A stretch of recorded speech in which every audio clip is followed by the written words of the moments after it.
मंजिलें उनको मिलती है जिनके सपनों में जान होती है। पंखों से कुछ नहीं होता, हौसलों से उड़ान होती है। वाह। आप हौसला लाइए, उड़ान हो जाएगी।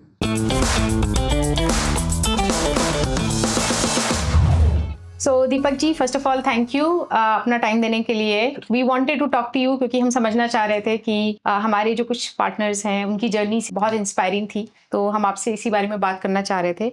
लेकिन पहले कुछ आपको अच्छे से समझते हैं। जी।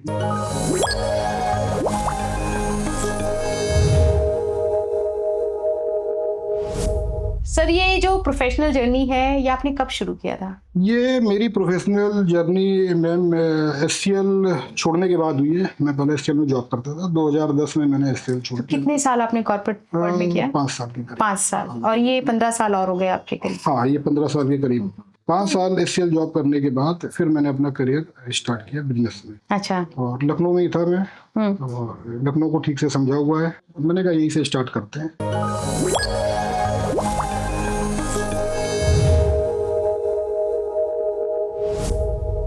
अपनी पहली अपॉर्चुनिटी के बारे में बताएंगे और कैसे एंटर किया आपने इस बिजनेस में? पहली अपॉर्चुनिटी में अगर मैं बिजनेस में देखता हूँ तो मैंने सबसे पहला सबसे बड़ा जो डिपार्टमेंट है लखनऊ का, वहाँ से मैंने स्टार्ट किया। और एक बड़ी अपॉर्चुनिटी मैंने सिस्को ब्रांड के साथ नेटवर्किंग की करी। कैसे मिली आपको वो अपॉर्चुनिटी? मिलने का केवल इतना है कि उस डिपार्टमेंट में मैं, चूंकि we are the distributor of Ricoh, तो मैं उधर कैनन के और रिको के प्रिंटर सप्लाई करता था। तो स्ट्रॉन्ग हुड था डिपार्टमेंट में। काफ़ी टॉप लेवल पे डिस्कशन होने लगा नेटवर्किंग को लेके कि हम नेटवर्किंग में क्या बेटर कर सकते हैं। और काफ़ी ओल्ड सिस्टम हो चुका है पूरे all over secretariat and CM office, CM house, Raj Bhavan. इसकी एक अपॉर्चुनिटी हमने ग्रैब करी नेटवर्किंग की। उससे पहले आप ऑलरेडी डिस्ट्रीब्यूटर थे? हमने स्टार्ट किया था एससीएल के लैपटॉप से। उसके 5 महीने के भीतर ही हम लोगों ने एचपी का भी काम लिया और यूपी ईस्ट के हम लोग सबसे बड़े डिस्ट्रीब्यूटर बने।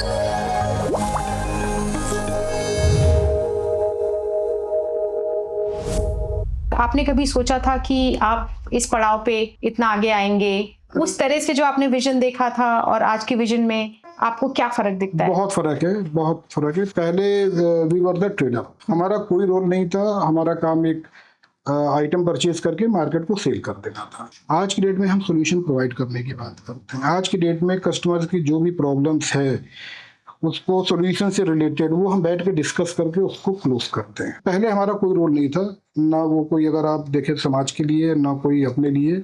आज की डेट में काफ़ी चैलेंजेस है जो कि फेस करते हैं और जो कि ओवरकम करने के बाद ना एक बढ़िया से पड़ाव पे पहुंचते हैं कि हाँ, ये हमने इसको क्लोज किया। कस्टमर भी सेटिस्फाई है, हम भी सेटिस्फाई हैं, हमारे एम्प्लॉयज़ भी सेटिस्फाई हैं। और एक सबसे बड़ी बात ये है कि नेशनल लेवल पे कहीं ना कहीं नाम भी होता है कि हाँ, ये सोल्यूशन इस पार्टी ने प्रोवाइड किया।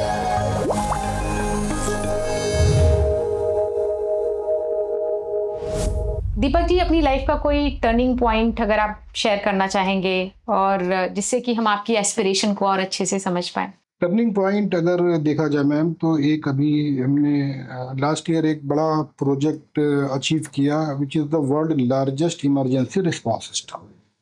बड़ा कॉम्प्लेक्स प्रोजेक्ट था। और अगर आप यूपी देखें तो सबसे ज़्यादा पॉपुलेशन है, 24 CR अराउंड। ये प्रोजेक्ट इतना बड़ा था कि जब डिस्कशन हुआ कैसे होगा, क्या होगा, कॉम्प्लेक्सिटी बहुत थी, बहुत टेक्निकल प्रोजेक्ट था, हैवी फाइनेंसेस चाहिए था। तो बात तो आगे तक बढ़ाई मैंने, लेकिन कहीं ना कहीं लगा यार होगा कैसे। उसमें सबसे बड़ा योगदान कहीं ना कहीं एक रेडिंगटन का था, जो हर मोमेंट में साथ में खड़ा रहा। जो भी कॉम्प्लेक्सिटी थी सारा उसने ओवरकम किया। सारी टीम उसकी इन्वॉल्व हुई। प्रोजेक्ट में मल्टीपल OEMs थे, सबके साथ उसने पैचअप कराया। सबसे बड़ी बात जो लास्ट में कहेंगे कि वो फाइनेंस को लेके ना रेडिंगटन ने जो ट्रस्ट दिखाया, तो आज की डेट में हम कह सकते हैं कि हम उससे कई मल्टीपल टाइम काम कर सकते हैं और मल्टी स्टेट में काम कर सकते हैं। नेशनल ऑलरेडी हमने स्टार्ट भी कर दिया। तो ये एक हमारी लाइफ का सबसे बड़ा टर्निंग। उस प्रोजेक्ट को करने के बाद एक OEM फर्टिलिटी में एक ज़बरदस्त एक रिस्पांस मिला। आज की डेट में लोग अप्रोच कर रहे हैं।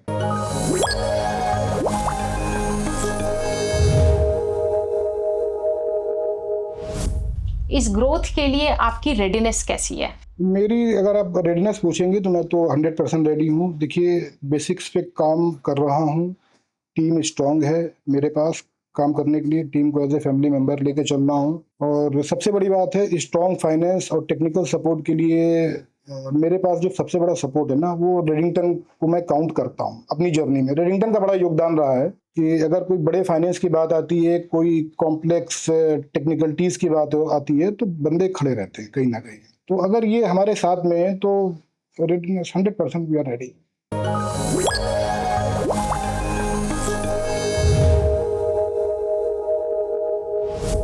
दीपक जी, मुझे ये बताइए, अगर मैं आपके एम्प्लॉइज से आपके बारे में पूछूं, जी ठीक है, जी। कि दीपक जी के बारे में क्या बोलेंगे, तो आपको क्या लगता है कि वो क्या वर्ड आपके लिए डिस्क्राइब करेंगे, किस तरह के मुझे लगता है पूछना चाहिए आपको, ये मैं नहीं बोल सकता हूँ। आप इसका अंदाजा ऐसे लगा सकते हैं कि एम्प्लॉय हमारे जितने भी ना, they are like my child. वो मैं उनका वैसे ही ख्याल रखता हूँ जैसे परिवार के सदस्य का रखता हूँ। उनकी जरूरत पे मैं खड़ा रहता हूँ।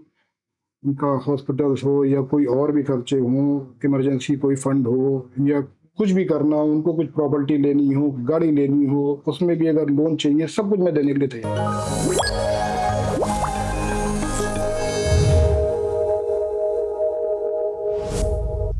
रुद्राटेक के लिए आपके लिए क्या सपना है? रुद्राटेक के लिए तो मैम मेरा सपना यही है कि कम से कम 2 साल में $20 मिलियन की कंपनी, और 5 ईयर में अगर ठीक ठाक रहा, गाइडेंस अच्छी मिलती रही, सपोर्ट सिस्टम ठीक रहा, तो IPO लाने की तैयारी करें।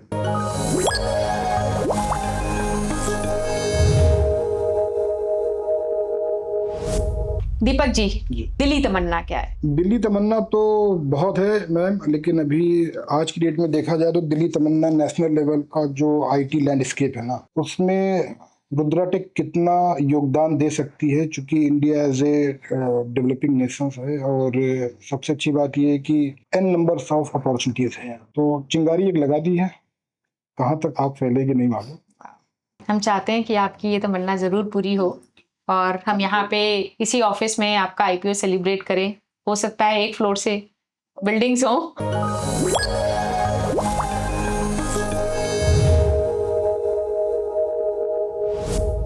रोज सुबह जब आप उठते हैं, जी। अपने दिन को किस तरह से देखते हैं? हाँ, बहुत अच्छा क्वेश्चन है। सबसे पहले तो रोज सुबह उठने पे ना एक हल्की सी एक मुस्कान लाता हूँ चेहरे पे, और एक मन में ये आता है कि आई एम द बेस्ट। ऊपर वाले का शुक्रिया अदा होता है कि आज का दिन दिया आपने।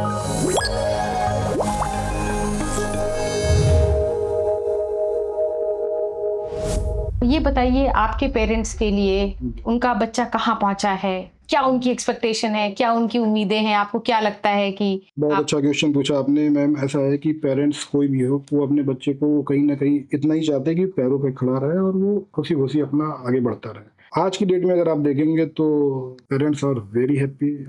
अभी नया ऑफिस लिया हमने और एक नया घर भी खरीदा, उन्हीं से इनॉग्रेशन कराया, तो दे वर वेरी हैप्पी।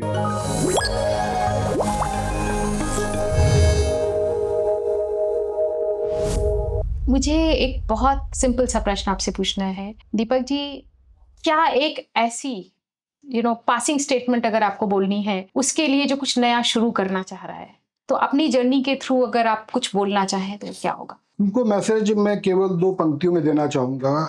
मंजिलें उनको मिलती है जिनके सपनों में जान होती है।